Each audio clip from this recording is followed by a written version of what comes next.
Welcome back to Fox Sports News. More now on our top story and the ARL Commission after they proposed 10-year bans for players or agents who negotiate with the rebel rugby union competition R360. Commission Chairman Peter V'landys has accused the competition of pirating and seeking to profit from another code, but has left the door open for bans to be lifted on a case-by-case basis. To unpack more on that developing story now, we have the Daily Telegraph's Brent Read.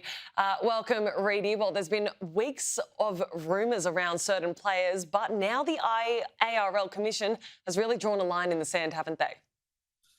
Yeah, it's a defining moment in this whole debate because obviously we've all heard the names: Payne Haas, Zach Lomax, Ryan Papenhuyzen, Jai Gray, Roger Tuivasa-Sheck, that they've been in talks or discussions or at least considering talking to R360.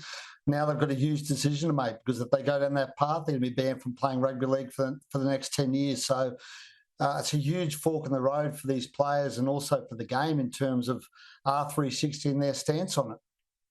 It's a strong statement from Peter V'landys accusing the competition of counterfeiting the code. Does the NRL see itself as more under threat than rugby union competitions?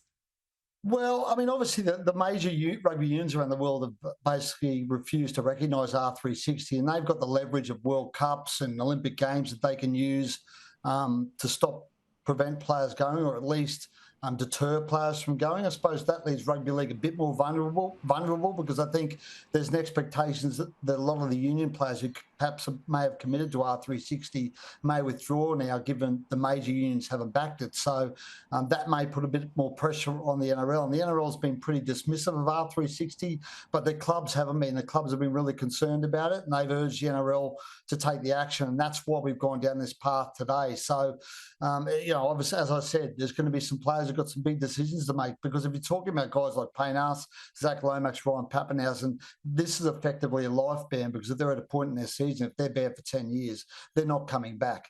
And we know this competition, look, there's a lot of, I guess, doubt about it. There's not a lot of certainty about it around the globe. So it's a huge decision these guys have got to make, and the NRL's put a lot of pressure on them, I guess. And that's what they're aiming to do. Well, the R360 season is reported to be a short one, allowing players to still play rugby union in Japan or elsewhere. Could the ARLC have tried to make it work? Well, they can't, because it's a rival code, and I don't think you want to give players an avenue to go off and play a rival code, potentially come back. I think that's the concern for the NRL. Now, you've had guys like Joey Suaalii and Joey Manu, Mark Nwangani-Tawazi after the end of next year is going to go and play rugby union, but they're going to play in sanctioned competitions involving obviously the Wallabies, and in terms of Joey Manu, he's off playing in France at the moment. Whilst this is more of a situation where you've got players, they're only going for one reason, they're going for money.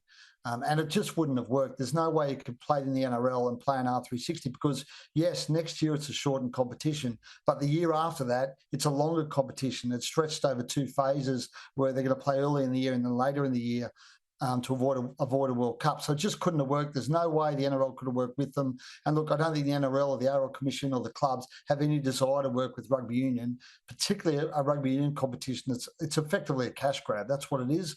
There's no way they were ever going to work with them, and they don't want their players going off and playing this comp. Well, Reedy, it's quite interesting. There's 2 parts to this ban. So players and agents both facing the 10 years out of the game for any sort of agreement with R360. Could this mean a whole lot of players are looking for a new agent? Well, I mean, look, at the moment, the situation is there's agents who are in the NRL's crosshairs. There's no doubt about that. But until a player signs with R360, I don't know whether they're going to find any tangible evidence of players or agents. Look, no agent's going to put his hand up and say, yeah, I was negotiating with R360. I've been in the middle of it. So I don't think in the short term we're going to potentially see any action against agents. But it's interesting, right, because some of the agents who've been linked with R360, they're part of agency companies where, they may lose their accreditation, but there's other people within the company who can act in rugby league, because they're not going to ban the company, as I understand it. They'll only ban individual agents. So, it might hurt agents. It's going to affect some of them who want to go down this path, but they can sort of get around it a bit, I guess, is where I'm going. They've got other agents who they work alongside or work with who could potentially pick up the slack if they're thrown out of rugby league. So, that's more of a difficult one, I reckon. I'm not sure, if an agent wants to take players to R360, look, this might give them sort of cause to think about their actions.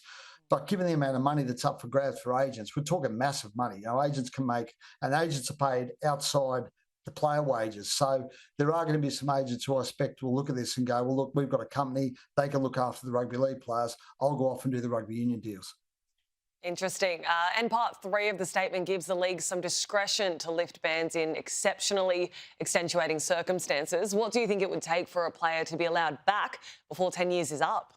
Well, a lot of grovelling, I expect. They have to get down on hand and knee and beg to come back, I'd imagine, because the NRL and the ARL Commission, the clubs are they're pretty angry about this situation at the moment. But, there's always exceptions, right? I mean, we all know, look, if Payne Haas goes to R360, it collapses after 12 months.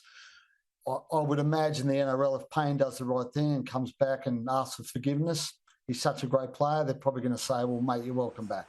So, there will always be exceptions, but I think I think this is going to really hurt R360 in terms of rugby league players. I don't think you can have many going now because 10-year bans and the threat of not being able to come back to the game, it's a huge threat for these players. So and the other issue is, again, I stress R360, there's a lot of uncertainty around at the moment. There's a lot of people saying it won't happen. If it does happen, it won't have the finances to last. So do you really want to risk a 10-year ban on something that maybe is built on a house of sand and might collapse within a year?